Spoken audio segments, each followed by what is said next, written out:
Bonjour tout le monde, c'est Valil. Je vous retrouve aujourd'hui pour une vidéo qui a beaucoup traîné dans l'arrière-fond de ma tête. Et j'étais rassurée que personne ne me harcèle de questions sur ce jeu qui forcément questionne sur mon cheminement, sur mes pratiques, sur les listes de recommandations que je peux faire ou pas. Qu'en est-il de ce deck morriganien qui est sorti l'année dernière? Je me suis pas pressée pour faire la vidéo parce que c'est un sujet qui va être très compliqué pour moi. J'espère moins pour vous, moins à suivre, mais pour moi ça l'était. Parce que j'ai des ressentis hyper ambivalents avec ce jeu et j'ai pas mal de purée de poids dans la tête. Je l'ai pas mal expliqué, voilà, depuis que je suis handicapée, c'est très compliqué pour moi de faire des grandes démonstrations, des choses assez compliquées, de retenir plein d'idées à la fois, de ne pas me tromper dans mes exemples. Donc j'aurais adoré vous faire une review fouillée comme c'était le cas en 2019 ou en 2020, mais malheureusement ça n'est plus possible. Donc je me disais, qu'est-ce que je peux arriver à structurer, à vous offrir comme retour sur ce jeu? Et aussi, j'ai laissé du temps passer parce que j'ai voulu voir, est-ce que c'est quelque chose qui est durable dans le temps, ce ressenti? Ou c'est quelque chose qui était, j'étais dans une mauvaise passe, c'était un mauvais moment, j'y voyais pas très clair sur le jeu, ou j'ai mes goûts qui étaient pas alignés avec ça à ce moment-là, puis ça se réaligne, puis ça va. Et là, ça fait quand même un an que je l'ai, et un an que j'ai pu réfléchir à sa place dans ma pratique, et aussi à sa place en parallèle de celui-ci, mais je pense que ce sera le sujet d'une autre vidéo, sinon ça va faire trop. Aujourd'hui, je ne vais présenter que celui-ci, ce que je ne fais plus d'ailleurs depuis un bail, mais là, je pense que ça se justifie. Euh, pour les personnes qui suivent l'antre de la Morrigan et pour les personnes qui sont par ici, qui seraient néo-païennes, pas juste polythéistes, et qui s'interrogent sur la qualité d'un deck sur cette divinité ou sur la culture irlandaise en général, je pense que ça vaut le coup de vraiment faire entre guillemets une revue. Elle sera juste pas à l'image de ce que je faisais avant, mais je vais en faire. Sachez-le aussi tout de suite, si vous ne travaillez pas spécialement avec la Morrigan, mais que vous êtes intéressé par la culture irlandaise ou que vous avez la culture irlandaise dans vos pratiques païennes, ça peut quand même vous intéresser de regarder les images et d'entendre ce que je vais en dire, parce que ce jeu est quand même un peu plus vaste que juste la Morrigan, mais on va y revenir. Et donc ça, je le mets de côté pour l'instant, mais je pense qu'il faudra que je fasse une vidéo comparative à un moment donné pour expliquer mes ressentis perso. Donc, je me recentre. Je vais commencer par les aspects matériels, c'est les plus simples, et au fur et à mesure, on va entrer dans le deck. Voilà, je vais essayer de me structurer comme ça. La boîte, vous avez dû déjà la voir partout, vous savez à quoi elle ressemble, vous avez probablement vu des choses à l'échelle. Alors, vous connaissez pas la taille de mes mains, mais voilà, elle est grosse, quoi. Elle est grosse. Si là, j'ai un double décimètre, donc on est à plus de 20 cm en largeur, et on est à... Évidemment, je suis pas dans le bon sens. On est à plus de 17 cm en hauteur. Donc, c'est une grosse boîte. On l'entend, elle est rigide. Elle a un toucher un petit peu pêche, un petit peu doux. On a une explication derrière. Voilà, bon, bref. N'hésitez pas à la regarder sur d'autres photos et d'autres vidéos en précision parce que je ne sais pas s'il existe des scams de ce deck. En général, il existe plutôt des scams, des decks qui ont ce format-là, qui sont faits... Donc, des scams, ce sont des contrefaçons, pardon, je devrais dire le mot français, des contrefaçons chinoises, parce que souvent elles sont chinoises. Souvent, c'est plutôt sur ce genre de boîte. Mais vérifiez bien qu'il y a toujours tous les éléments. Quand vous voulez vérifier que vous n'êtes pas face à un scam, si vous voyez ce jeu à prix étrangement bas, c'est peut-être une contrefaçon. Donc, voilà, il faut connaître en fait le détail de la boîte originale pour spotter la différence. Comme le jeu des 7 différences, qu'est-ce qui manque sur la boîte que vous avez vue pour vérifier si c'est pas une contrefaçon? Notamment, là, vous voyez bien, il n'y a pas de QR code. Suivant sur les contrefaçons, il y a des QR codes. Bon, bref, ça, c'était un petit aparté. Donc, voici la boîte. Elle est effectivement de bonne qualité.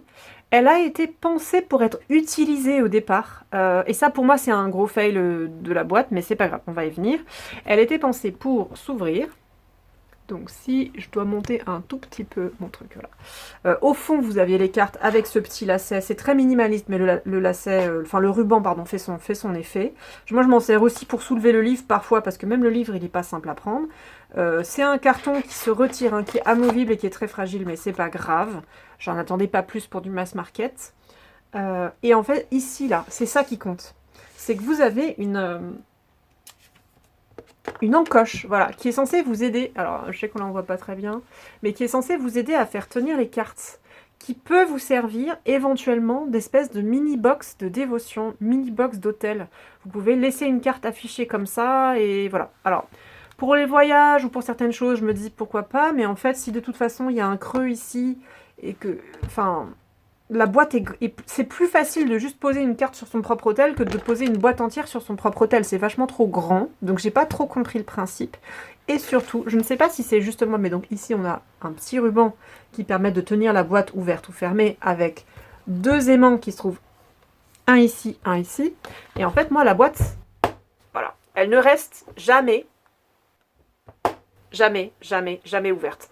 C'est impossible de la tenir ouverte et donc d'utiliser la boîte en hôtel comme c'était proposé. Je ne sais plus s'ils en parlent dans le livre, mais elles avaient expliqué ça, les autoristes, en amont, avant la sortie, et j'ai jamais pu m'en servir en fait. Du coup, la boîte, elle est toujours chiante, elle est toujours dans mes pattes, elle est trop grosse. Voilà, c'est un peu saoulant. Mais c'est dommage parce qu'il y en a une super illustration sur la boîte. Moi, j'aime bien la petite, le petit motif géométrique autour en doré, en pseudo doré comme ça. Ça faisait le job et elle est rigide. Donc, mais elle n'est pas trop lourde. Donc, la boîte en soi, pourquoi pas, c'était pas pire. Mais voilà, c'est un fail. Si jamais quelqu'un a eu un bon retour avec ça, si vous avez trouvé une façon de le faire tenir ou si vous n'avez rien eu à faire et qu'elle tient, surtout dites-le moi dans les commentaires, je serais curieuse de savoir si c'est un pas de bol ou quoi, mais moi vraiment ça ne tient pas. Systématiquement elle se referme, même quand je tire. J'ai essayé de mettre un contrepoids mais du coup c'est une catastrophe.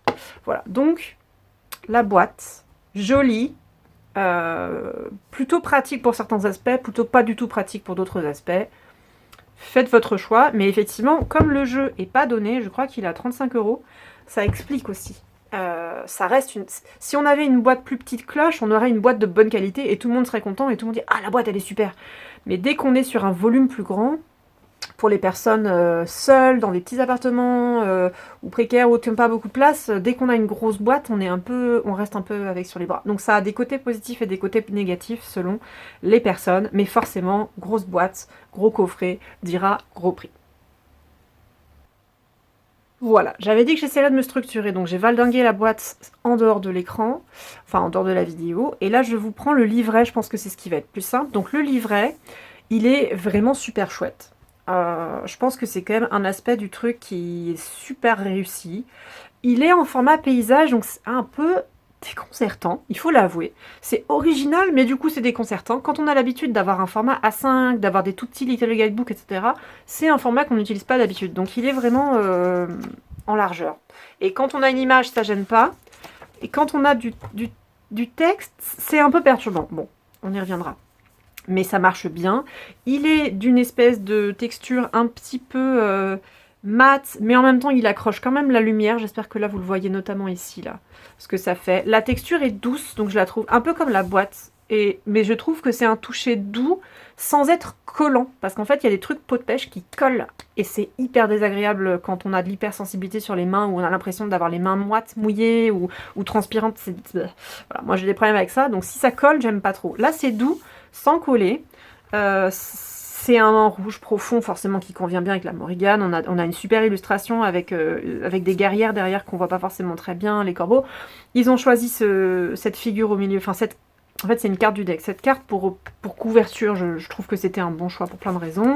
Et donc derrière on a ceci, bref, couverture impeccable. L'intérieur, si vous me suivez depuis longtemps, vous le savez, je m'en suis déjà plainte dans plein de jeux. Je n'aime pas le papier glacé. Donc j'étais super déçue quand j'ai vu que c'était du papier glacé, ça me saoule. Justement au niveau sensoriel, pour moi, ça pose problème. Ça me produit des sensations désagréables dans les mains que je ne suis pas capable de chanter. Mon système neuro ne permet pas ça. Et c'est aussi la façon dont ça accroche la lumière qui me produit des éblouissements, des reflets, ou m'empêche de lire correctement, parce qu'en plus je vois flou, enfin voilà. Au niveau neurovisuel j'ai des troubles.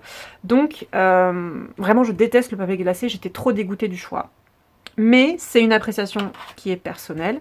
Ensuite je me suis posé 2 questions. Je me suis dit, est-ce que le papier, il est très fin, et ça c'est rare. Donc c'est un papier qui est glacé mais pas épais. Souvent les papiers glacés sont très épais et j'aime pas ça non plus. Il y a un double choix à la fois glacé plus l'épaisseur de la page que je déteste. Là c'est fin et épais. Donc je me suis demandé, est-ce que ça rend le papier plus solide? de le glacer plutôt que de faire un papier non glacé. Je n'ai pas la connaissance technique pour. Si jamais vous vous y connaissez un petit peu en imprimerie et en matière et que vous avez cette réponse, n'hésitez pas à la mettre en dessous, je serais curieuse. Donc je me suis dit, si ça se trouve, c'est un choix qui peut être malin, parce qu'on met du papier très fin, mais on met en glacé, et comme ça, peut-être il va pas se déchirer, peut-être que ça résiste mieux à l'eau, peut-être que ça résiste mieux aux mains moites. Ça se trouve, pour d'autres critères que moi j'ai pas, d'accessibilité ou de durabilité, ça se trouve, c'est mieux. Mais par contre, le deuxième critère, c'est que moi je me dis toujours qu'en termes d'écologie, plus le papier il est traité, moins c'est écologique. Ça demande plus de traitement, plus de produits chimiques, plus de pollution. Je me dis toujours, est-ce que c'est pas un peu contre-intuitif de faire un truc en papier glacé pour cette raison? Et là, c'est pas une question de goût, c'est une question de théorie. Voilà, je vous donne l'info, faites votre choix. L'avantage de ce bouquin, un peu comme tous les bouquins récents de cette autrice, donc je ne l'ai pas nommée, mais elle est sur la boîte. Il s'agit de Stephanie Woodfield, en co-autrice avec Karen Stormbringer aussi. Elles travaillent ensemble depuis un moment aussi avec Naomi, notamment ils ont fait un livre de prières illustré. Pardon, j'ai fait un tape sur la table, ça risque de faire un horrible bruit dans le micro, je suis désolée. Bref, ces autrices illustrent beaucoup maintenant leurs livres. Et donc il y a souvent, vous voyez ça c'est une illustration en rab, c'est pas une illustration des cartes. Et c'est vrai que quand on ouvre le livre et qu'on tombe là-dessus, c'est plaisant. Donc le livre il est plaisant à regarder, il est joli à regarder. Vous voyez là on ouvre, il y a un petit corbeau. Au niveau éditorial, ça a été réfléchi je trouve, c'est un beau travail. Donc là vous voyez, regardez encore à l'intérieur, on va avoir des petits corneilles partout. Là, on en a un sur le portrait de l'autrice. Donc, vous avez les portraits des autrices et des illustratrices. Voilà, ici, les artistes. Et les corbeaux partout, une citation. Voilà, on se met dans l'ambiance, quoi. Ça croix-croisse, ça croix-croisse. Même là, vous voyez, c'est malin, en miroir l'un de l'autre. C'est bon. Au niveau de la table des matières, elle est méga sommaire et c'est dommage parce que ça aurait été cool d'avoir un tout petit peu plus de détails, notamment dans les cartes. En fait, ça aurait été bien d'avoir les numéros des pages des suites, parce qu'il y a des suites, même si c'est un oracle. Bon, c'est un détail. Ça vous donne le principal. Vous voyez que vous avez grosso modo 200 pages, mais franchement, ça a été super bien bossé. C'est 200 pages très intéressantes, mais qui sont aussi accessibles, qui sont aussi vulgarisées dans un anglais facile, enfin que moi je trouve en tout cas pas compliqué, ça se prend pas la tête, et on résume des principes cosmogoniques, culturels, etc. Donc c'est vraiment chouette, c'est vraiment intéressant, Donc, j'avance. Vous avez une introduction. Moi, ce que je voulais vous dire, c'est que l'introduction, elle est effectivement pas mal. Et voilà, vous avez cette partie-là pour les personnes qui sont peut-être débutantes. Mais aussi pour les personnes qui ne sont pas débutantes. Comment rafraîchir un petit peu ces petites idées sur la pratique avec un oracle, comment se mettre en condition pour la divination. C'est très succinct, mais c'est utile. Autre remarque que j'y pense, je suis désolée, j'avais prévenu que ce serait compliqué. Je trouve que la police n'est pas trop petite. Et ça, c'est vraiment un truc d'accessibilité important parce que de plus en plus, il y a des gens qui font des textes. Soit ils font des textes tout petits avec plein de blanc autour et ça gâche plein de papier. Et ça, à titre personnel, ça m'exaspère. Je trouve que c'est du gâchis de matériaux et de trucs de pollution, tout ça pour avoir juste un petit texte avec plein de blanc alors qu'on aurait pu faire plus économe. Mais il y a aussi un autre truc, c'est qu'il y a plein de livrets qui du coup, pour éviter des pages ou je sais pas quoi, ils écrivent tout petit et tout écrit tout petit, mais bon je sais bien qu'on n'est pas tous myopes, on n'est pas tous ci, on n'est pas tous mi, mais il y a quand même des tonnes de gens, pour les personnes âgées c'est pas accessible, pour les personnes handicapées avec des tonnes de handicaps différents c'est pas accessible. Écrire tout petit c'est chiant. Et donc là, je trouve que la police c'est entre deux. Moi j'aurais bien aimé que ce soit un peu plus gros, mais au moins c'est standard. Voilà, je donne l'info, je trouve ça standard, c'est cool. On revient sur la section introduction, excusez-moi. Je sais pas comment dire, c'était inspirant. Elle nous explique bien qu'il y a des suites. Donc en fait, il y a quand même 5 suites, mais moi j'ai coupé le jeu de façon différente. En gros, il y a une cinquantaine de cartes et j'ai fait un groupe par dizaine, de 1 à 10, de 11 à 20, etc. Bon, je vous montrerai après. Elle nous dit donc que les 5 suites sont les Guises of the Morrigan, c'est une allusion au visage de la Morrigan ou aux apparences de la Morrigan, aux costumes de la Morrigan, bref. Il y avait déjà un livre des années 2010 qui s'appelait The Guises of the Morrigan, donc c'est drôle ça. Mais bref, on y reviendra. Travail par facette, travail sur les guides de l'autre monde, travail sur les esprits de la Terre, travail sur le monde externe et travail sur le ou les mondes internes. Donc ça, elle vous explique grosso modo comment elle a choisi ses suites. Et même si je n'adhère pas à tout, c'est bien expliqué. Et ça essaye de coller à l'esprit culturel irlandais, donc c'est assez chouette. Et ensuite, il y a toute une partie pour préparer effectivement le tirage, les préparations physiques, peut-être se purifier, des travaux de respiration qui vous sont donnés. Vous avez une petite page et là vous avez un exercice clé en main, vous pouvez vous poser, vous pouvez pratiquer en fait. Elle est très très forte pour ça, Stéphanie Woodfield, vraiment, elle vous donne des trucs, vous pouvez rouler avec tout de suite au niveau pratique. On parle de la préparation mentale et là il y a un exercice sur l'histoire des OGAM, mais elle vous explique bien quand même comment fonctionne l'OGAM et elle vous donne des sources très importantes parce qu'elle vous cite notamment McManus, qui est une des références sur les interprétations des lettres ogamiques sur les pierres levées, etc. Donc ça, c'est la fin de... Voilà. Et ensuite, la dernière partie, c'est vraiment comment se connecter à sa carte, qu'est-ce qu'on ressent, qu'est-ce qu'on se pose comme question. Donc vous avez cette petite intro, mais elle est vraiment super, super efficace. Et ensuite, vous avez la partie sur les cartes qui, grosso modo, si je vous montre le bouquin, hein, ça c'était l'intro en gros, d'ici jusqu'à ici, tout ça là, c'est que les cartes. C'est vraiment toute la partie du deck. Et ça, c'est la partie finale avec quelques tirages proposés, la bibliographie, etc. Donc je vais revenir ici. Des tirages, voilà, vous avez des exemples de tirages, 1, 2, 3, et vous avez pareil, je vous dis au niveau de, je crois, de la mise en page, du travail d'édition, c'est mignon quoi, c'est bien fichu, et là vous avez les petits chaudrons, bon. Donc c'est très bien fait. Les tirages proposés sont intéressants parce qu'ils sont réfléchis en termes de déesse de la guerre ou bien de culture irlandaise. Là, on a les espèces de chaudrons d'inspiration. Là, vous avez les cartes d'artefacts. Et il y a une partie qui vous explique aussi sur les rituels. Des petites choses d'inspiration, des petites formules. Il y a des exemples de rituels à faire, quoi. C'est vraiment des rituels supplémentaires un peu plus longs que ceux qui sont à l'intérieur du reste du livret. C'est très cool. Et à la fin, ça c'est super, vous avez un petit guide de prononciation, donc c'est en anglais, hein, évidemment. Mais si vous savez lire l'anglais, vous allez comprendre comment il faut prononcer ces termes irlandais. Donc c'est super chouette. Vous avez des lectures suggérées avec commentaires, en fait. C'est une forme de bibliographie commentée, ça vraiment. Et ça, c'est une bibliographie brute, en fait, avec vraiment juste une bibliographie avec des références. Et avant, c'est un peu la bibliographie recommandée commentée. Donc, c'est super. J'ai oublié de vous montrer pour une carte comment ça se présente, donc je vais le faire maintenant avant d'oublier et de mettre ça de côté. Donc, vous avez toujours la carte en noir et blanc en plus petit. Donc, vous voyez bien à quoi ça se réfère, même si, comme c'est chiffré, en fait, vous ne pouvez pas vous perdre et vous ne pouvez pas vous tromper de carte. Vous avez bien des mots-clés et vous avez une forme de description de l'ambiance ou du concept qui est représenté sur la carte avant d'avoir vraiment une signification divinatoire proposée.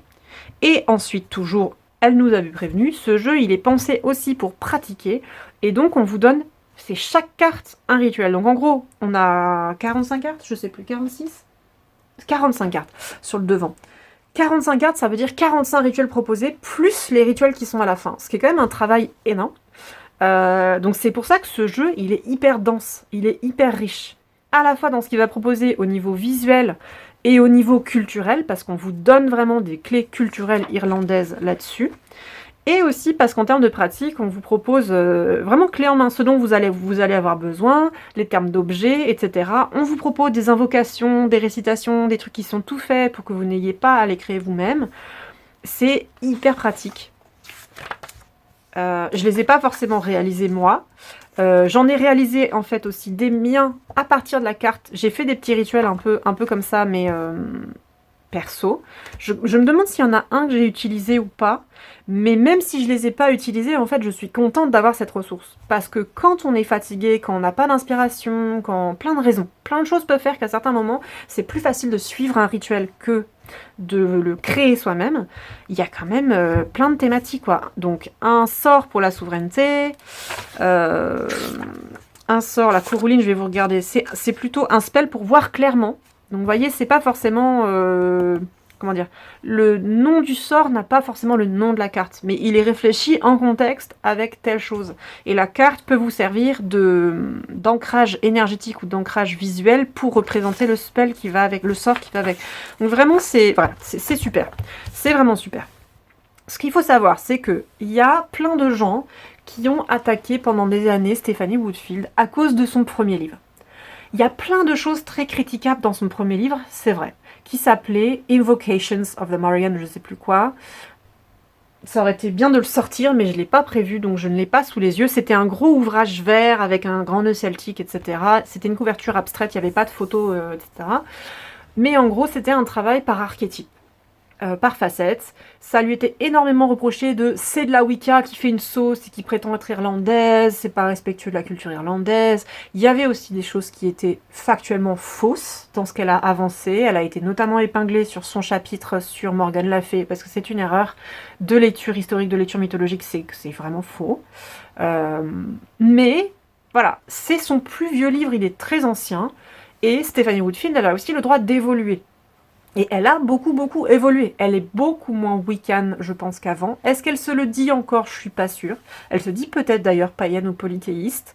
C'est juste qu'on voit dans ses travaux un héritage, on voit une façon de travailler, mais par contre, ça s'est complètement détaché de la Wicca au fur et à mesure du temps. Elle avait aussi fait son mea culpa, par exemple, sur Morgane Le Fay. Elle avait bien dit que si c'était aujourd'hui et qu'elle réécrivait le même livre, le chapitre sur Morgane Le Fay, il aurait sauté, par exemple. Donc bon. Il y a des personnes qui s'acharnent un petit peu sur Stephanie Woodfield, notamment pour ces raisons. Il y a peut-être d'autres raisons d'acharnement que je ne connais pas, puisque je ne suis pas au courant de ce qui se passe et ce qui se dit. Mais voilà, moi, il faut savoir que j'observe son travail depuis des années. Mon avis, qui est personnel, que vous devez aller vérifier une fois que vous m'avez écouté, et vous faire le vôtre, évidemment, c'est que son travail a énormément évolué. Quand on voit Invoking the Morrigan, et quand on voit son travail sur la prêtrise de la Morrigan, il y a un monde, quoi. C'est pas la même personne qui travaille, c'est pas la même personne qui parle, c'est plus le même style d'écriture, c'est pas la même méthodologie de travail. Vraiment, elle a beaucoup évolué. On voit des choses communes, il y a sa personnalité qui transparaît, mais c'est différent. Et donc ce livre-là, il est plutôt dans l'alignement pour moi du livre qui s'appelait effectivement La prêtrise de la Morrigan. Pourquoi? Parce que elle a bossé.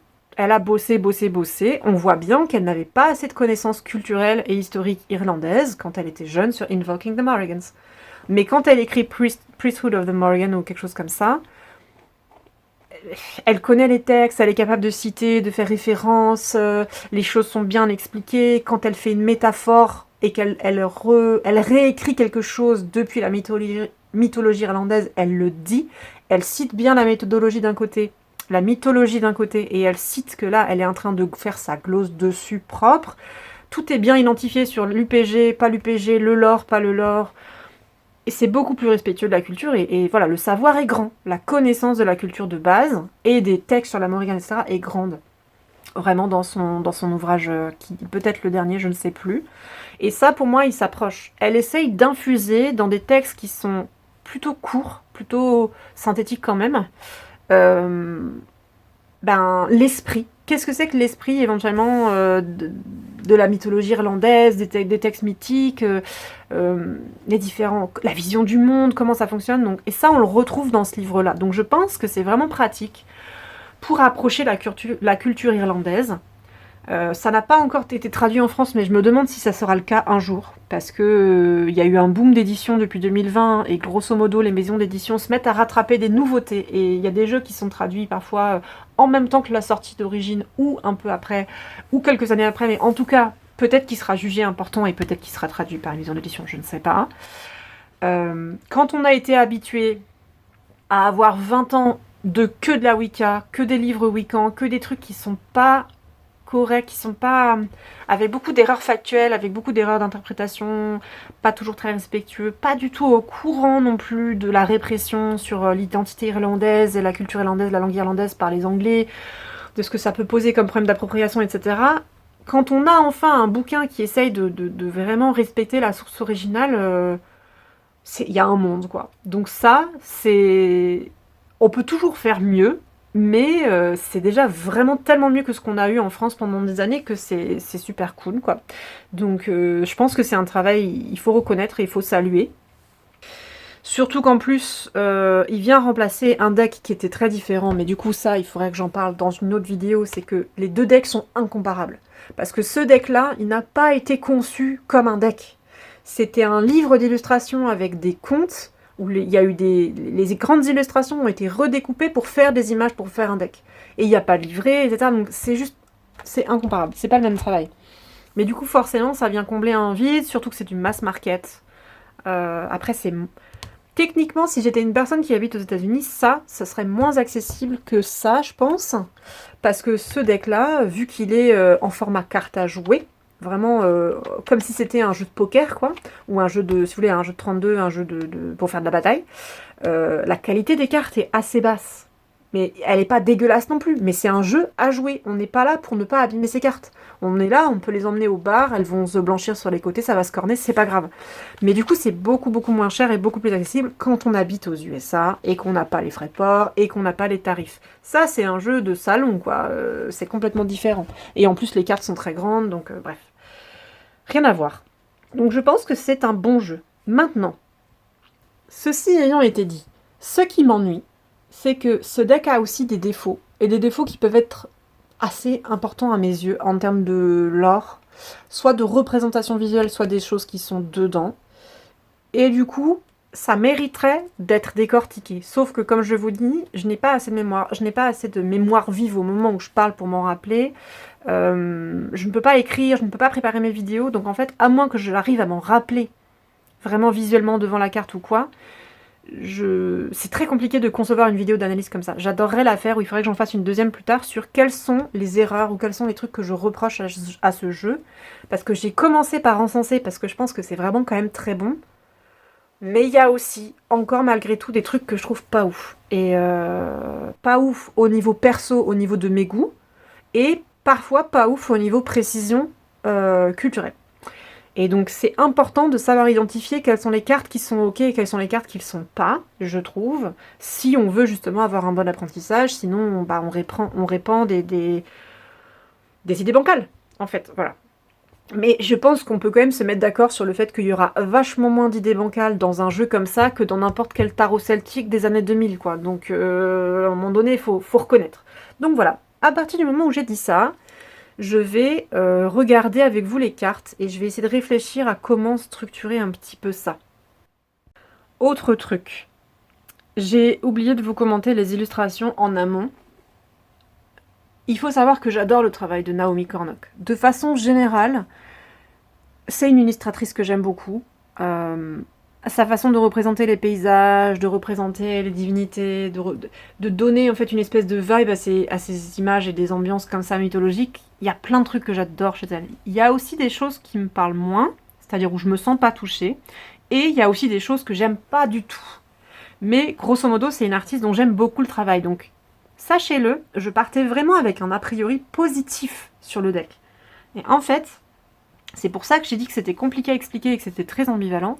Je me suis retrouvée face à des préférences personnelles ou à des problèmes face aux illustrations que je ne savais pas comment décortiquer en vidéo.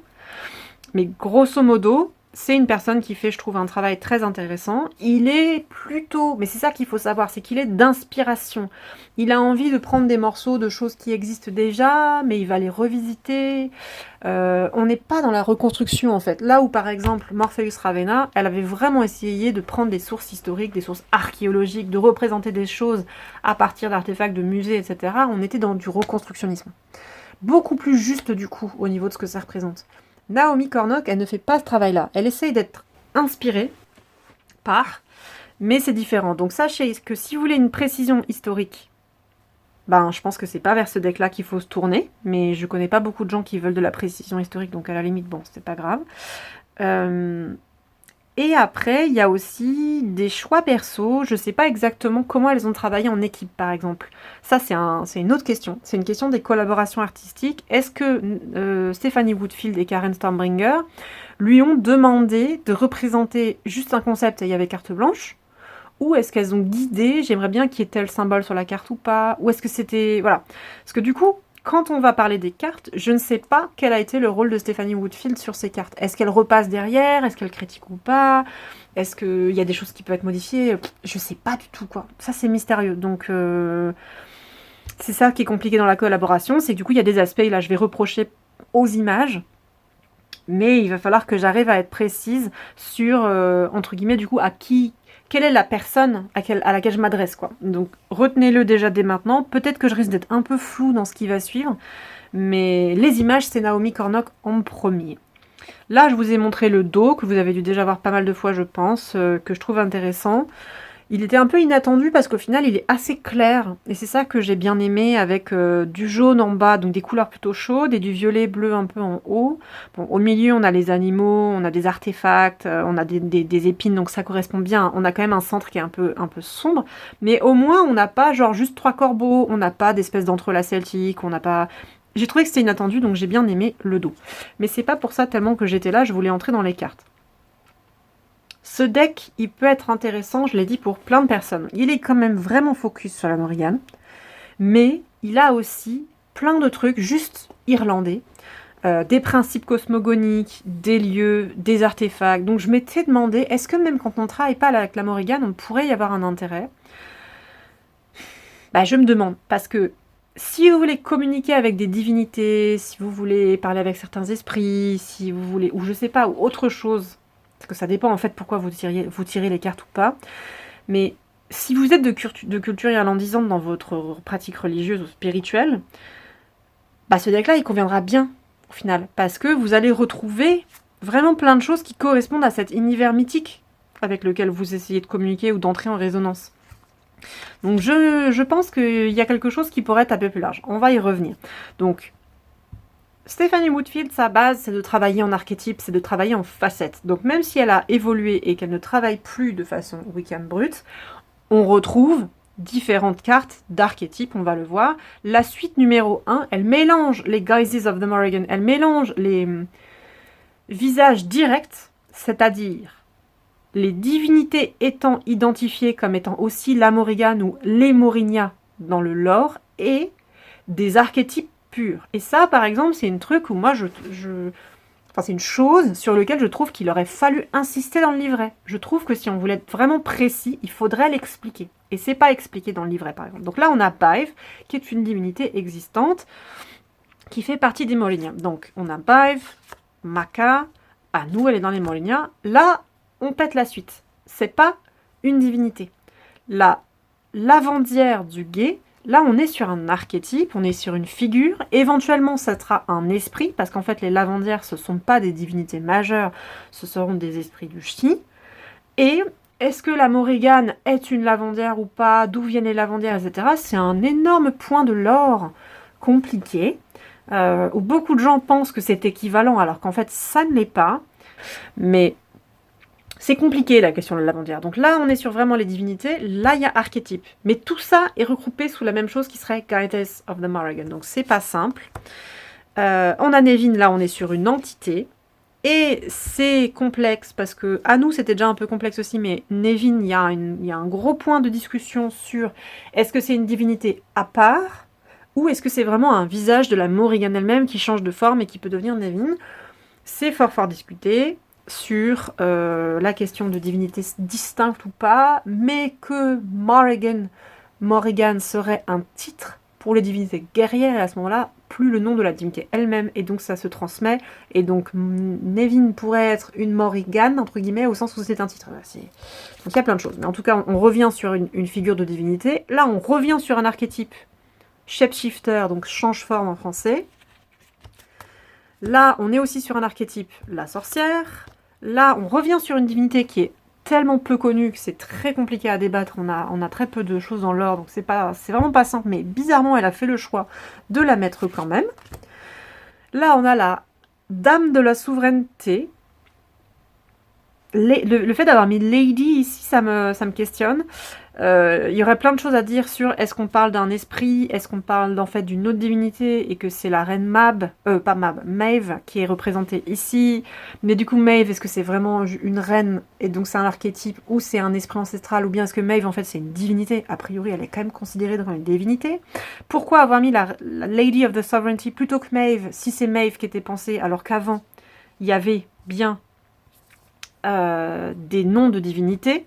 Donc là, il y a un choix qui est un peu discutable voyez, à ce niveau-là et qui peut entraîner du flou. Mais je vais passer. Et là, on est sur Curulin, donc on n'est plus dans les Guises de Morrigan, on est dans la suite d'après. Donc, après les Morrignat et les archétypes majeurs qui peuvent faire penser qu'on peut bosser avec la Morrignat. Mais par exemple, je vous disais, si on veut faire du travail irlandais, ça, on va largement au-delà du travail de la Morrigan parce que c'est pas guerrier. Là, on est sur la sorcellerie, donc ça peut parler à plein de personnes différentes. La sorcellerie irlandaise, c'est pas juste la Morrigan. Shapeshifter, c'est pareil. Il y a plein d'entités et de divinités shapeshifter, donc on dépasse largement le cadre de la Morrigan. Et Watcher of the Ford, on est quand même dans un terrain un peu particulier, mais pour des personnes qui feraient plutôt du travail féerique, du travail sur territoire, plein de choses, du travail divinatoire. Cette figure-là, elle dépasse le simple cadre de la Morrigan. Donc ensuite, on a des figures irlandaises non morriganienne. Donc on a Cuchulainn, mais bon, c'est le guerrier, il est dans le mythe du Tainbo, etc. Donc on va pas faire comme si on était surpris. Mais par exemple, vous avez une carte pour Manannan MacLir, divinité de la mer, qui du coup est pas directement associée à la question des guerres avec la razzia des vaches, etc. Par contre, Manannan MacLir, c'est celui qui a accueilli les divinités irlandaises quand elles se sont retirées du monde des humains, et qui leur a ouvert le chi, etc. Donc c'est important, hein. Mais voyez, on a une divinité autre. On y reviendra, je vais la mettre de côté. Ici, au milieu des figures plutôt humanoïdes, bizarrement, on a une carte conceptuelle. On a la pierre de souveraineté. Donc c'est pareil, l'enchevêtrement ou l'espèce d'enchaînement des cartes, il n'est pas toujours méga logique. Pourquoi est-ce qu'on n'aurait pas fait, par exemple, ne serait-ce que d'abord, voyez, au niveau des chiffres, j'aurais mis les divinités vraiment ensemble. Je vais y arriver. Donc j'aurais mis vraiment celles qui sont comme des divinités, Fea, Nevin, Anu, Maka, Baive, ensemble. Et après, j'aurais mis les archétypes. J'aurais pas mélangé. Vous voyez, bon, après, c'est des choix. Hein. Est-ce que ça s'expliquerait? Est-ce qu'elle a mis le Watcher at the Ford après? Mais même pas, parce que Watcher at the Ford, à ce moment-là, il aurait dû être après Baive, parce que c'est plus proche de Baive. Bon, bref. Donc, au niveau de l'enchaînement logique des cartes, ça aurait pu être plus travaillé. Ça aurait pu être plus logique, parce que quand on pense avoir des figures et qu'en fait, on a un territoire ou on a un artefact, moi ça me perturbe. Voilà. C'est assez personnel. Hein. Je trouve que ça aurait pu être travaillé différemment. Oui. Là, on a l'artefact, parce qu'elle a dit qu'il y avait bien les 4 artefacts magiques des Tuatha Dé Danann, je le prononce à la française pour que ce soit plus simple. Ils sont, donc on a l'épée de Nuada, on a le chaudron du Dagda, donc artefacts, mais on a quand même des figures humanoïdes avec. Donc on a aussi soit des héros, soit des divinités. Donc celle-là, elle peut servir aussi pour le Dagda. Bon. Je crois pas qu'il y ait une carte Dagda. Donc celle-là, elle sert à la fois pour le chaudron, mais si je devais signifier Dagda, c'est cette carte-là. On a l'épée de Lugh, donc on a à la fois... Non, pas l'épée. La lance, donc on a à la fois la lance et loup, pareil. Donc ça permet d'aller beaucoup plus loin. Audras. Et là, on est sur autre chose, on est sur un autre type de récit, on n'est pas sur les divinités. Donc c'est pour ça aussi le fait de pas faire une suite logique entre humain, non-humain, divinité, esprit, je trouve ça un peu dommage, mais c'est peut-être parce que j'ai besoin de clarifier mieux, que ce soit mieux logique, mieux catégorisé. Après, si c'était aussi, entre guillemets, une volonté pédagogique, que le deck soit un peu pédagogique et soit bien pour le débutant, j'aurais trouvé ça mieux de classifier différemment. Mais j'imagine qu'on pourrait me donner des arguments différents sur ce point-là. Si vous avez des raisons qui expliquent que ce soit mélangé, ou que vous trouvez que c'est bien que ce soit mélangé, bah dites-les moi. Ça enrichira la perspective en commentaire. Là, on a Goivnu, donc on a une autre divinité, vraiment. Méché, qui est effectivement une divinité, mais mineure, entre guillemets, c'est un des fils de la Morrigan. Et là, on retourne sur du territoire, plutôt. Donc, c'est pas simple. Je pense que ça aurait été pas mal aussi de regarder les suites, comment elle les avait conçues. J'ai enlevé le livret. Ah oui, je l'ai rangé. Il y avait les Guises of the Morrigan et après il y avait... Attendez. J'ai été prendre le livret, j'ai regardé. Donc ça, j'aime bien. Elle a bien respecté. Donc on avait bien les figures qui permettent d'être les guides de l'autre monde d'un côté. Sauf que c'est vrai que je trouve ça... Dire les guides de l'autre monde et mettre les artefacts dedans, moi ça coince un peu. Si c'est des guides, je vais m'attendre à des entités. Je vais pas m'attendre à un objet. Y compris la pierre de souveraineté, je sais pas. En tout cas, le terme guide me convient pas. Si on les a laissés tous ensemble, j'aurais juste mis un autre titre. Mais elle a bien expliqué qu'elle recoupe l'aide des figures légendaires, mais donc aussi des artefacts. Ensuite, c'était la partie suivante, et c'était juste. Donc là, quand on arrive à Paps of Anu, donc je j'ai perdu le terme, les seins d'Anu, breasts, mais voilà, la poitrine d'Anu, là, c'est le nom de cette partie du lieu irlandais. On arrive sur Spirits of the Land, les esprits de la terre, qui est un truc très important au niveau cosmogonique, très important au niveau culturel, au niveau tradition vivante, etc. Le rapport à la terre. Donc c'est trop bien d'avoir une partie qui insiste sur la terre et les lieux. Et donc on va avoir effectivement, je vais le mettre de l'autre côté, des lieux. Et donc c'est mon tas suivant. Donc là, on a la partie d'Anu, on a le puits de, et là je vais vous le dire à l'arrache, entre guillemets, Slaine. Je sais plus comment ça se prononce, j'arrête pas de l'apprendre, et donc de Slaine. C'est pas grave. On a la caverne au chat, la grotte au chat, au Wenagach. C'est juste qu'on pourrait se demander, quitte à choisir des lieux, elle pouvait pas faire toutes les cartes de la Terre non plus, quoi. Donc, il y a forcément un peu une restriction qui s'opère. Et le jeu, je trouve, il te donne envie d'aller plus loin. Les illustrations de Naomi sont super belles. Elles donnent envie d'aller plus loin, mais on peut pas, parce que ça nous donne une ouverture sur le reste de l'Irlande. Mais elle n'a pas pu mettre tous les lieux non plus. Donc, elle met plutôt des lieux en rapport avec la Morrigan. Et en même temps, là, non. Elle a mis le puits ici, et c'est pas en lien avec les légendes de la Morrigan, donc on pourrait totalement se demander qu'est-ce que ça fout là, en fait. Donc il y a des choix comme ça qui s'ouvrent vers l'altérité, qui s'ouvrent vers le reste de la culture irlandaise, on se dit « yes, trop intéressant !» Mais par contre, pourquoi t'as mis ça alors que c'est pas en lien avec la Morrigan, et si t'as mis ça, pourquoi ça plutôt qu'un autre, ou pourquoi pas toutes les autres? Donc il y a des choses qui sont un peu, moi je trouve inégales là-dessus, donc je continue. La rivière Ushin. Il y a plein de rivières différentes en Irlande, et donc c'est pareil. Pourquoi on mettrait celle-là plutôt qu'une autre? Pourquoi on ne mettrait pas... Il y a d'autres légendes avec d'autres puits, et notamment la question de Boann, et il y a Shannon aussi qui devient la rivière Sinan, ou l'inverse, c'est Sinan qui devient la rivière Shannon. Pourquoi, du coup? C'est vraiment des choix mystérieux. Là, on est censé être donc sur des lieux, hein, je rappelle, la question de la terre et des sites sacrés. Mais là, on est sur Liat Macha. Et donc, on n'est plus sur un lieu du tout. Donc, vous voyez, en fait, il y a une sorte d'effet d'appel de suite, d'effet d'appel de logique. Et en fait, l'ordre logique, il est pété. Donc là, on avait dit que c'était des lieux. Et finalement, là, c'est pas un lieu, c'est un animal sacré. Enfin, sacré ou pas d'ailleurs, mais c'est un animal mythologique, on devrait plutôt dire ça. C'est le cheval qui tire le chariot de Cuchulainn normalement. Donc pourquoi péter la suite, si tu as appelé ça les esprits de la terre? Et là, comme dit, si c'est les esprits de la terre, ou si c'est les lieux représentant la Morrigan, enfin en association avec la Morrigan, pourquoi t'en mets d'autres au milieu? Donc, je trouve que ça se tire un peu une balle dans le pied, ou ça se contredit, ou ça... Au niveau de la structure, c'est pas parfait, quoi. Et donc ça me gêne. Moi, ça me frustre à l'utilisation à certains moments. Je continue. Là, on passe aux animaux. Donc j'imagine que sa réflexion, c'est de dire les animaux c'est des êtres de la naturelle, de la nature, ils vivent dans la nature, qui sont à cheval entre notre monde à nous et le monde des esprits, et que quelque part, du coup, c'est des représentants de la terre.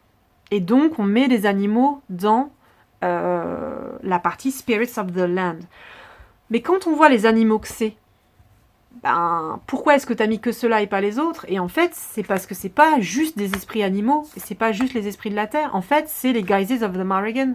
Et si t'as fait une partie qui s'appelait Guises of the Morrigan, donc les costumes ou les visages de la Morrigan, et que t'as inclus des archétypes et pas juste les divinités, à ce moment-là, va à fond dessus et fais les trucs, les animaux qui sont des formes que la Morrigan a pris dans les mythes, ça irait aussi dans la partie Guides of the Morrigan. Je trouve ça pas logique que ce soit là. Vous voyez ce que je veux dire? Au niveau de la structure, c'est pas ouf. On a donc la corneille, pardon. Là, en fait, là, il y a l'anguille, mais il y a un problème là-dessus. Je vais y revenir après. La vache, le loup, et ensuite on passe à autre chose. Donc des animaux, il y en a que 4. Pourquoi, si tu me fais un truc sur les esprits de la terre, etc., t'as pas mis le lièvre, qui est un animal important, t'as pas mis le héron?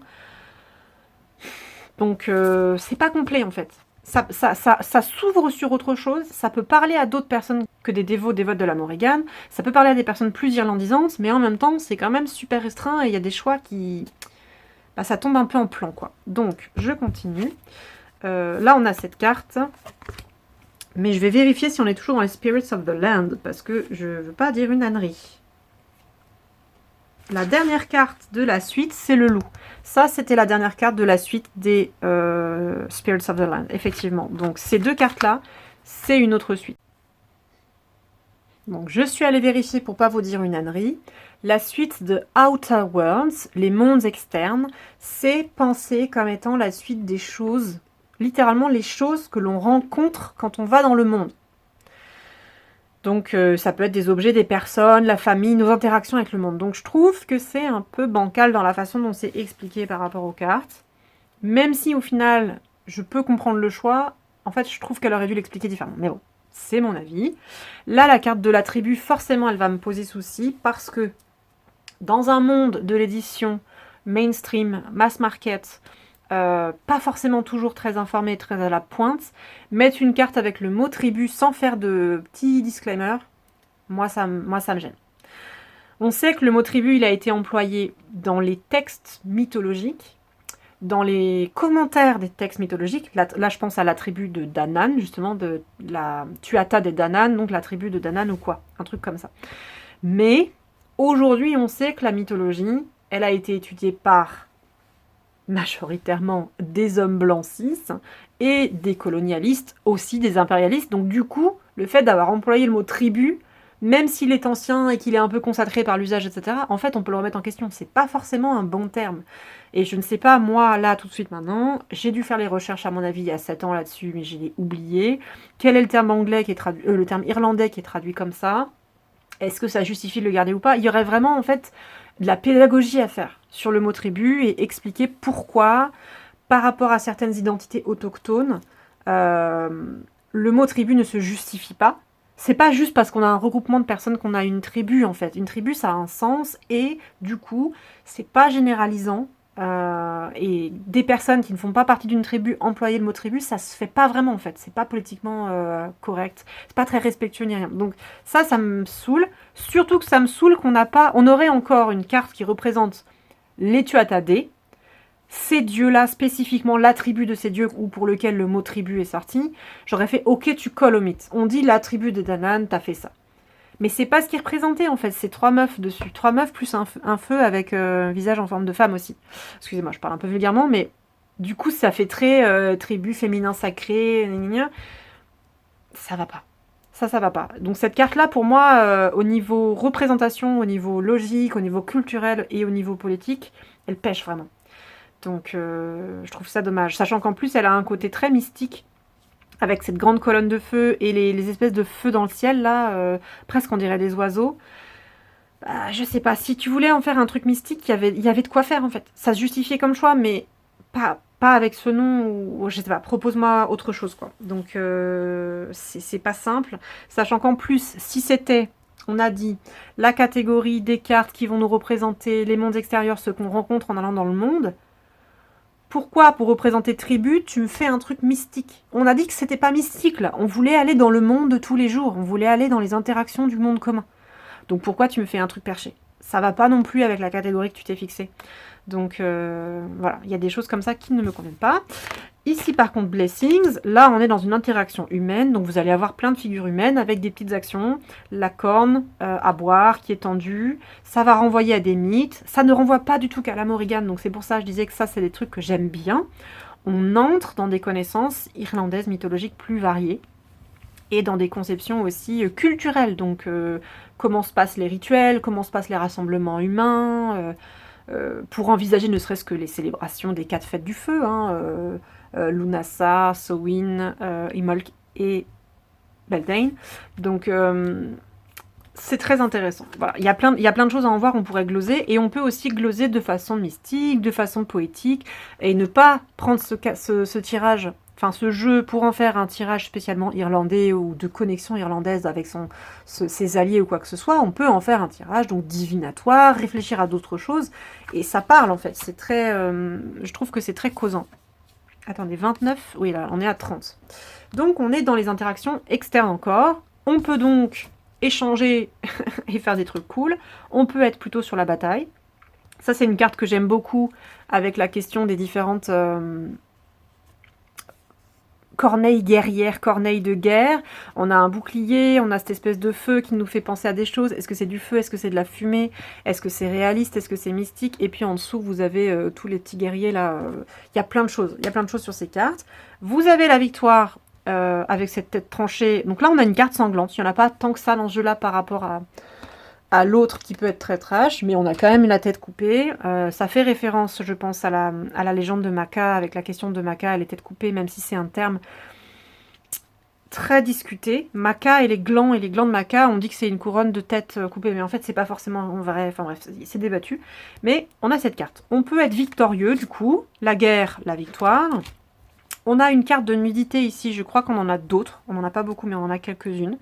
Pour la paix. Le concept de la paix, il est méga important chez les Irlandais, et ça aussi, c'est quelque chose dont est revenue Fanny Woodfield, et elle en parle énormément dans son livre sur la prêtrise de la Morrigan. Il y a plein de témoignages personnels de son cheminement, c'est très enrichissant à lire. Si vous voulez aller plus loin, je vous invite à faire ça.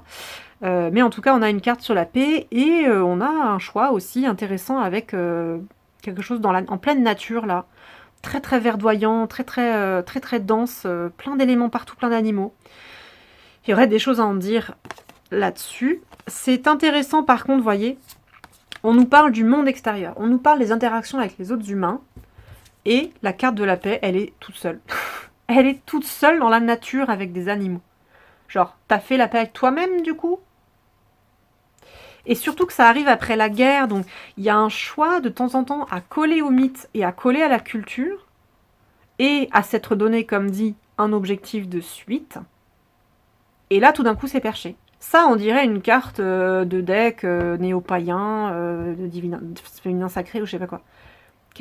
Comment ça se fait? Qu'est-ce que ça vient faire là? Il y a vraiment un banquet avec la paix et montrer que c'est pas tout le temps la guerre et que oui, on a une dignité de la souveraineté guerrière, mais c'est pas que ça. Il y avait plein de choses hyper intéressantes à faire qui, au passage, ne sont pas souvent représentées. Mais là, non. C'est perché dans la nature tout seul avec les animaux. C'est très étrange. Et pourtant, je l'aime bien cette carte, mais voilà. C'est parce que je vous disais, il y a plein d'ambivalence. Là, on a le festin, donc on pourrait dire, on a fait la paix, donc on fait le festin, et on trinque, mais ça peut être un festin qui est en fait détaché de la guerre, et qui n'est pas spécialement dans la réconciliation ou quoi, en fait, ça peut être autre chose. C'est étrange. Donc on a des figures humaines représentées, on a des... C'est pareil, est-ce que c'est réaliste ou pas, les objets dans lesquels ils boivent, est-ce qu'ils boivent vraiment dans des cornes ou pas? La question de la corne à boire, en fait, c'est un grand fantasme chez les Vikings et chez les autres, en fait, on buvait plutôt dans des gobelets, enfin... Et pas du métal. Là, c'est doré, donc pourquoi c'est doré? Parce que, à moins que ce soit un hyper riche des gobelets en or, ça me paraît compliqué. Bref, il y a plein de trucs au niveau historique qu'il faudrait revisiter, mais comme je l'ai dit, si vous le prenez comme un deck juste sur des principes, on représente des principes et on s'inspire et on voilà, ça passe. Ne prenez pas tout comme argent comptant, ce qui est représenté du coup sur les cartes. Là, on a le destin. Alors, il faut que je vérifie qu'on est toujours dans la bonne suite. Donc, j'ai vérifié, on est bien toujours dans la bonne suite. Des choses qui se passent dans le monde extérieur. Et donc, apparemment, le destin, l'inévitable, ce genre de choses, c'est une dynamique du monde extérieur. Donc, je trouve que la suite, elle fonctionne pas forcément très bien en termes de conception. Je pense que je l'ai déjà illustrée, mais c'est pas grave. Par contre, j'aime bien cette carte, je trouve ça utile de l'avoir représentée. Le texte nous parle bien de la légende qui va avec de Corouline, mais si on veut pas prendre Corouline en exemple et qu'on veut penser à autre chose, le fait d'être enchaîné comme ça, enfin c'est vraiment chouette, donc il n'y a pas de problème. On a la chance et on a cette espèce de truc dans la nature aussi qui nous fait penser à une forme d'hôtel, de célébration du lieu, d'offrande au chi éventuellement. Très inspirant. J'imagine que quelque part elles sont un peu antagonistes et donc quand on va dans le monde extérieur et quand on fait sa petite vie, on peut être prédestiné ou on peut être chanceux, on peut avoir de la chance, la perdre. J'imagine que c'est ce genre d'interaction-là, de dynamique-là qui sont représentées. Il y a le bouclier, mais du coup là pour moi ça me pose problème parce qu'on est sur un archétype et on est sur un artefact, on n'est pas sur un principe du monde, vous voyez? Et on n'a eu aucun autre archétype dans le reste du deck de cette partie. Donc là, on a un objet qui tombe tout seul. Alors que plus haut, on avait eu la lance, le chaudron, etc.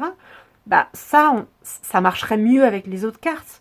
Si tu voulais représenter la protection, parce que c'est les dynamiques du monde extérieur, on s'attaque, on fait la paix, on se défend, ben, dessine-moi la protection. Si tu mets shield, tu pètes l'espèce de cohérence de concept que tu as fait. Donc ça, c'est... Vous voyez, ça me fait tiquer vraiment. Mais le bouclier est beau, il n'est pas historique, c'est pas grave, on a des plumes. Il fonctionne aussi très bien en hôtel, en rayonnance énergétique, donc c'est pas grave. Et donc là, quand on arrive ici, on est sur la partie suivante, qui est la partie du Inner World, si je ne me trompe pas. Je vous dis, voilà. Donc, le pouvoir à l'intérieur de soi. Je trouve ça intriguant de commencer une carte avec son pouvoir à l'intérieur de soi et de mettre une carte en interaction avec autrui. Là, je trouve que, tel que ça a été réfléchi, alors il faudrait relire le texte, hein, il faudrait vraiment relire la description du bouquin, c'est-à-dire précise, mais si ton titre et son sous-titre ne se suffisent pas à eux-mêmes, c'est que c'est pas assez explicite et que tu t'es planté. Si je suis obligée de lire tout le livret pour comprendre, c'est qu'il y a un souci. Si tu me parlais, comme dit, des interactions avec le monde extérieur, la tribu, la fête, etc., le mariage ou la procréation, c'est ça, la procréation ou pas, ou la sensualité, ça va mieux. Pour moi, ça va avec le monde extérieur, en fait. Ça va pas avec le monde intérieur. Je suis vraiment mindfuckée de dire le pouvoir d'interne et d'avoir une carte de représentation externe, alors qu'on a eu la catégorie externe avant. Donc pour moi, ça marche pas. On pourrait, j'imagine que c'est ce qu'elle a voulu faire, parler plutôt à ce moment-là de, je sais pas, du pouvoir sensuel intérieur et de ce genre de choses-là. De la passion, peut-être que c'est une carte qui représente la passion, mais si ça représente toutes les passions et si ça représente le pouvoir intérieur passionnel, faire une carte qui est sexuelle, en fait, ça me gêne. Parce que c'est hyper réducteur sur le pouvoir interne et sur la passion. C'est tellement plat. C'est... Voilà. Et si tu voulais vraiment parler d'union, d'amour ou je ne sais pas quoi, c'est pareil. L'amour ne passe pas que par la reproduction, ne passe pas que par... Même quand on a un acte sexuel sans but de reproduction, c'est pas la seule façon d'aimer, en fait.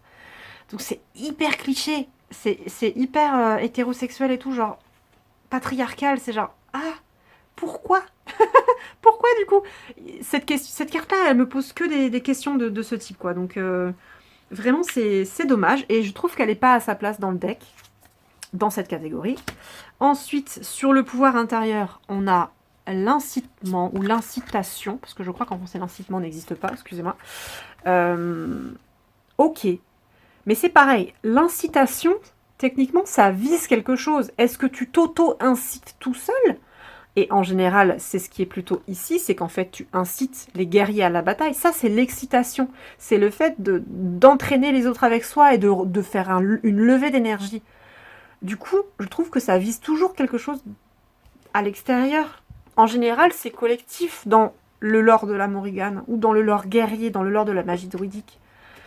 Donc je comprends pas pourquoi quand c'est dans le pouvoir intérieur. Après, on peut effectivement prendre cette carte et parler de lever l'énergie en soi, monter sa propre énergie. On peut effectivement. Mais est-ce que du coup le terme d'incitation, c'est malin de le prendre dans ce contexte-là? Parce que si tu en fais un truc personnel, glosé sur ta magie à toi, le rapport de toi à toi-même, je trouve que ça marche pas bien. Tu vois, il y a des fois, les termes sont pris. Alors là, je vais le dire sur cette carte, mais je me rappelle plus des cas des autres cartes. Donc on va prendre uniquement sur celle-ci. Mais dans le cas-ci, on a pris un terme qui vient du lore, particulièrement du lore morriganien ou du lore de la guerre, donc c'est super. Mais la façon dont il est employé et utilisé, je trouve qu'on va trop loin du concept de base, ou que ça se justifie pas bien. J'espère qu'en vous expliquant le rapport à l'incitation externe, etc., je vous ai justifié pourquoi je dis ça. Sachant que c'est pareil, si c'est le Warcry, c'est un des mots-clés, donc le cri de guerre, le cri de guerre, est-ce qu'il est vraiment sur son pouvoir intérieur, et c'est moi, le cri de guerre, il me représente moi par rapport à moi-même, et c'est ma force intérieure? Quelque part, oui. Mais moi, quand on me dit cri de guerre, le cri de guerre, il est par rapport à l'extérieur. La guerre, je la fais pas toute seule. Donc du coup, il me remet à nouveau en rapport avec l'extérieur, et pour moi, on serait sur la suite des Outer Worlds. On serait sur autre chose. Donc la suite des pouvoirs intérieurs, vraiment, il faudrait que je relise toutes les cartes, etc., que je retienne, que je prenne des notes. J'ai pas cette possibilité-là, ça marche pas bien. Ce que je pourrais faire, c'est qu'au fur et à mesure, éventuellement, de l'usage du jeu, quand je retombe sur ces choses-là, il faudrait que je les note au moment où elles m'arrivent pour que je les oublie pas et que j'en fasse plus tard, très longtemps, une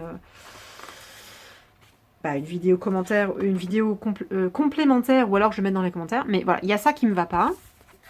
Par contre, après, on a le pardon. Et là, le pardon, effectivement, la question du pardon, qu'est-ce que ça nous fait quand on se pardonne à soi-même, le fait de pardonner pour pas garder en soi certaines énergies. Il y a toute une théorie sur comment on conçoit le pardon qui concerne effectivement le soi, donc j'entends. Mais c'est pareil, pourquoi c'est le pouvoir intérieur si c'est par rapport à autrui? Parce qu'en dehors des fois où je dois me pardonner à moi-même, il s'agit de pardonner à quelqu'un d'autre. Du coup, on est en interaction, je vais y arriver, on est en interaction externe avec autrui. Donc je comprends pas. Vraiment, il y a un truc qui, je sais pas, qui marche pas. Je trouve que ça marche pas dans cette suite. Enfin bref, il y a pas mal de cartes qui vont pas dans la structure. Mais si j'oublie qu'il y a une structure, si vous voulez, si j'oublie qu'il y a une structure et que je prends les cartes pour elles-mêmes, là oui. Là, effectivement, de toute façon, j'aime avoir certains concepts. Les images me parlent toujours. Bon, celle-là, je l'aime pas trop, mais voilà. Là, on a une autre carte de nudité. Et on a les conséquences. Donc les conséquences, c'est pareil. Est-ce que c'est uniquement par rapport à soi-même? Et vu qu'elle a dit que c'était les pouvoirs internes, pourquoi est-ce que le fait de payer les conséquences de ces conneries, c'est catégorisé dans une suite de pouvoirs internes? Vous voyez ce que je veux dire? J'ai du mal avec ça. Alors, est-ce que c'est l'éditeur qui a voulu rajouter des suites et que ça a été fait après coup et que du coup c'est pas ouf? Est-ce qu'elles ont galéré à trouver une structure qui rassemblait toutes les cartes et donc ça marche pas bien? Mais en fait, comme je vous dis, moi à ce moment-là, j'aurais préféré qu'il n'y ait pas de suite. Je m'en fous qu'il y ait des suites. Tes cartes, je les vois bien, elles sont super illustrées, elles sont parlantes par rapport aux mythes, par rapport à d'autres choses. Ça marche bien. Au final, la structure, elle se tire plutôt une balle dans le pied vu qu'elle n'est pas hyper stable. Donc voilà, cette carte des conséquences, c'était un exemple de ce que je comprends pas. Parce que si c'était, par exemple, les serments, un serment, c'est du pouvoir pour soi, c'est la question du pouvoir personnel, c'est la question de s'engager magiquement ou énergétiquement dans un truc. Je peux comprendre la notion de pouvoir. Mais là, avec la carte conséquence, on est sur les serments brisés. On est sur les fautes spirituelles et morales. Donc pourquoi dans le pouvoir perso, du coup? Ou alors c'est l'aspect négatif, c'est j'ai un pouvoir personnel que j'ai mal employé et j'en paye les conséquences. Mais pourquoi tu m'as pas mis avant la carte qui m'illustrerait alors mon pouvoir perso? Pourquoi j'ai que l'aspect négatif? Vous voyez, il y a des trucs comme ça qui me font tiquer. On a la justice. Et là, c'est super critiquable aussi. Pourquoi la justice, elle n'est pas dans la catégorie externe? Pourquoi la justice, elle est uniquement représentée par rapport à soi-même, le pouvoir personnel, le pouvoir interne? Je comprends pas. Si tu me parles de justice pour illustrer que Maka a fait la justice, a rendu la justice, on l'a mise à mort avec un truc injuste, etc. Et donc elle s'est vengée de ses assassins, hein, et elle les a maudits sur X générations. Elle se fait justice elle-même, mais c'est Maka, quoi. C'est une divinité, c'est un mythe. Dire que la justice, je sais pas, inscrire la justice dans un niveau uniquement personnel et zapper le collectif de l'aspect justice, ça me choque en fait. Et ce qui est bizarre, c'est que je trouve ça hyper contradictoire avec les travaux de Stephanie Woodfield, parce qu'il me semble que Stephanie Woodfield est sensible à la justice sociale, et à la justice magique aussi sociale. Donc faire une carte qui est sur l'individu, le niveau individuel, je saisis pas.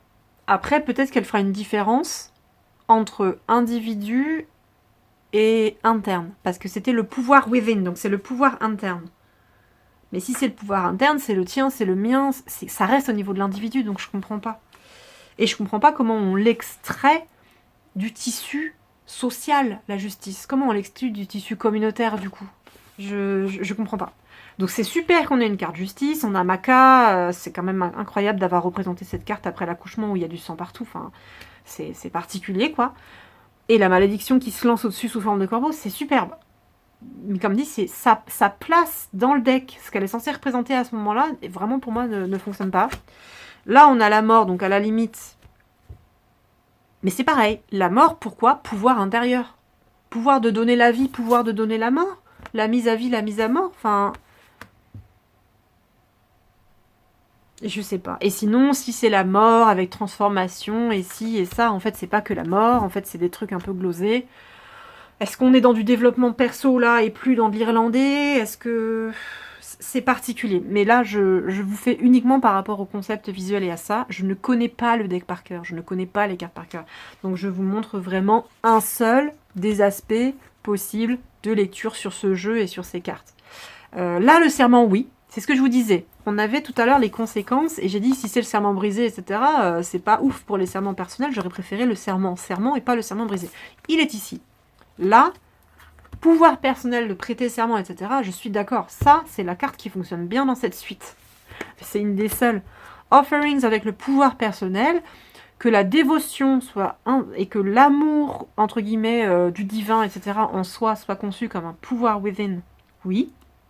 Et que ce pouvoir within, le fait de l'offrir, d'offrir quelque chose au Dieu, de rendre dévotion au Dieu, soit puissant, soit porteur de puissance, même si c'est quelque part déjà un peu tourné vers l'extérieur parce que c'est tourné vers Dieu, des dieux, je comprends. Ça aussi, c'est pareil, à la limite, je saisis. Et ça, par contre, la question des cycles, pour moi, c'est externe.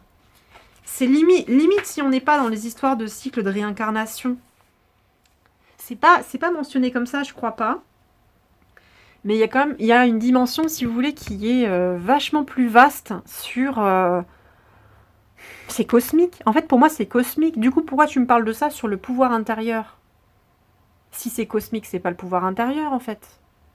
C'est quelque chose qui va beaucoup plus vaste. Et au final, moi, j'avais trouvé que cette suite, elle était plutôt externe et elle était plutôt message de vie, message justement quelque part sociaux, même avec joining, incitement qui peut faire penser à la guerre, le fait de pardonner ou pas, la question des fautes morales, des fautes humaines, les conséquences de ses actions, avoir la justice ou pas, la mort et la vie, les serments. Je trouvais qu'on était sur un prisme qui était vachement plus au-dessus des autres sections, des autres...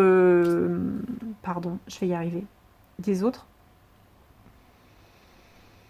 suites, c'est ça qu'elle voulait dire. Des autres suites. Et c'était intéressant justement d'avoir des trucs matériels, des trucs sur les visages de la Morrigan. Et là, on avait comme des espèces de patterns plus vastes. Mais c'est pas du tout comme ça qu'elle l'a décrit. Elle dit que c'est une suite du pouvoir interne. Donc vraiment, je comprends pas. Cette suite-là, je ne comprends pas. Mais, quand j'utilise le deck, je tiens pas compte de sa structure en fait. C'est à certains moments, quand je veux vraiment méditer sur une carte, étudier une carte, etc., oui, ça va me poser problème. Mais sinon, je vais essayer d'en faire abstraction pour que ça me gêne pas, quoi. Ça, c'était un exemple de carte où je pense qu'elle s'est tirée une balle dans le pied sur je voulais représenter une divinité, mais je le fais pas au niveau énergétique et au niveau du lore, ça colle pas bien. Mais ça va être un peu complexe à expliquer, donc j'ai peur de vous les âneries, donc je le ferai peut-être pas aujourd'hui ou pas tout court. Je voulais juste revenir sur les deux autres cartes qui représentent deux choses très personnelles et c'est pour ça que j'osais pas faire la vidéo et que j'osais pas en me parler. Donc là, on va revenir sur l'illustration et sur ce que ça dégage. Je vous ai ouvert la vidéo sur la partie de la vidéo sur les illustrations en vous disant retenez bien que de base, j'aime beaucoup le travail de Naomi Kornock et vraiment, du coup, j'avais un biais positif. Mais en fait, malgré ce biais positif, il y a des cartes que j'aime vraiment pas. Et il y a des cartes qui me dérangent. Mais c'est tellement subjectif, c'est tellement presque intime que je me dis mais je vais pas leur parler de ça. Mais vu que ça teinte ma pratique avec le jeu et ça teinte mes blocages avec le jeu ou quoi, je me suis dit, il faut que je le dise. Faut que je le dise. Donc, voilà. Prenez ce qui va suivre avec des pincettes. C'est personnel. Mais je trouve qu'il y a des cartes qui me posent problème énergétiquement parlant. Et c'est ultra dur à justifier, puisque l'énergie, ce n'est pas visible, c'est immatériel, et ça se prouve pas. Donc je peux pas vous dire. Mais je trouve que l'énergie de la carte de Manannan est vraiment pas positive. Ça m'évoque pas un bon feeling, ça me met pas à l'aise, ça n'est pas plaisant, ça ne ressemble pas à l'énergie de Manannan, alors que toutes les autres, je suis capable de les accepter, mais celle-là, elle me fait tiquer, parce que même à nous, je la vois pas comme ça, enfin, mais je comprends pourquoi c'est fait comme ça, et c'est logique. Autant l'énergie de Manannan, là, je sais pas, il y a un truc qui me gêne, parce que pourtant, c'est effectivement un roi féerique, un roi du Chi, donc il n'est pas comme les autres dieux, il a une nature un peu à part. Donc le côté un peu fumé, un peu mystique, un peu machin, je peux comprendre. On a bien la mer, on a les chevaux. On a l'aspect un peu terrible parce que je pense que c'est ça qu'elle a voulu représenter avec les crânes. Parce que s'il y a des personnes qui meurent en mer, la mort en mer, quelque part, on va un peu rencontrer Manannan quand même. Donc j'imagine que c'est à cause de ça. Je comprends pas pourquoi il y a une espèce de lune au-dessus, parce que j'ai pas souvenir qu'aucun mythe, aucun truc, aucun texte, aucun commentaire de texte ne dise que ma nanane est liée à la lune. Donc ça me gêne qu'il y ait cette espèce de lune au milieu, parce que tu le représentes avec ça. Si ça n'est pas une lune, qu'est-ce que c'est? Ça me gêne aussi qu'il y ait un soleil derrière et qu'il soit particulièrement derrière sa tête, parce que ça rappelle les auréoles christiques, les auréoles chrétiennes des saints. Et dans un jeu qui se veut païen, là, vraiment païen polythéiste, ça me gêne. Elle n'a pas fait un jeu double foi, ce qu'elle aurait pu faire, parce qu'en Irlande, il y a la double foi, il y a une rencontre syncrétique entre des trucs irlandais anciens et des trucs chrétiens, et ça peut fonctionner, mais ça doit pas être fait n'importe comment. Mais là, elle nous a pas fait ça. Donc pourquoi est-ce que sur Manannan, sur une seule carte, elle aurait fait ce mix chrétien-païen? Pour moi, ça ne marche pas. Vraiment, ça marche pas. Et en plus, les divinités qui sont en général représentées comme ça, c'est des divinités solaires. Et Manannan, MacLear, n'est pas une divinité solaire. Donc vraiment, ça envoie des mauvais symboles aux débutants. Ça envoie des mauvaises représentations culturelles. Je vais y arriver. Donc au niveau du lore, ça va pas. Vraiment, ça va pas du tout. Donc ça me gêne. Et à titre personnel, c'est ça que je disais, je ne peux pas l'expliquer. Moi, ça m'envoie un problème énergétique. Quand j'essaye de me connecter à cette carte, quand j'essaye de méditer dessus, etc., je n'accède pas à Manannan MacLear, ce n'est pas lui. Et du coup, ça me gêne. Ça me renvoie des éléments énergétiques, symboliques, qui ne correspondent pas aux attributs de Manannan, en fait. Donc, je n'arrive pas. J'ai hésité à la retirer du deck, pour vous dire, tellement elle me pose problème. Donc, il y a cette carte-là qui me pose problème. Et il y a cette carte-là qui me pose problème aussi. Plein de personnes diront « Ouais, mais c'est un détail, t'es un peu tatillonne. » La personne avec qui j'ai discuté de ça pourra venir se signaler en commentaire, je la salue et je la remercie, mais tant que je n'ai pas son autorisation directe, je le fais pas. Mais on a eu des débats entre nous sur ce qui nous gênait sur cette carte, parce que j'étais pas la seule à être gênée. Et en fait, si c'est un animal qui est censé être une des choses, une des versions dans lesquelles la Morrigan s'est transformée, et je vous ai montré qu'on avait bien le loup, la vache, etc. Donc en fait, c'est des figures de la Morrigan. Ça devrait être une anguille. Or, c'est une murène qui est représentée ici. Une murène et une anguille, ça n'a pas du tout la même énergie. Et ça, je ne peux pas vous justifier parce que c'est comment moi je ressens les énergies, mais ça ne vibre pas pareil, une anguille et une murène. Et au niveau intellectuel, au niveau connaissances biologiques, scientifiques, etc., c'est pas non plus exactement les mêmes comportements, le même mode j'allais dire de nourrissement, d'alimentation. C'est pas exactement le même lieu de vie. Enfin, c'est pas pareil. Et donc d'avoir représenté une murène au lieu d'une anguille, pour moi, c'est une... Ah, ça ne va pas du tout au niveau du lore, au niveau de la culture... j'allais dire biodynamie, mais c'est pas ça, biorégionale d'Irlande, il y a peut-être des murènes, mais c'est pas ça qui est dans le mythe. Alors après, il faudrait voir, est-ce que le terme du moyen irlandais, du départ, ça c'est une question qu'il faudrait poser peut-être à Morgan Daimler, mais j'oserais jamais faire ça, parce que j'aurais toujours peur de la déranger, elle a mille choses à faire.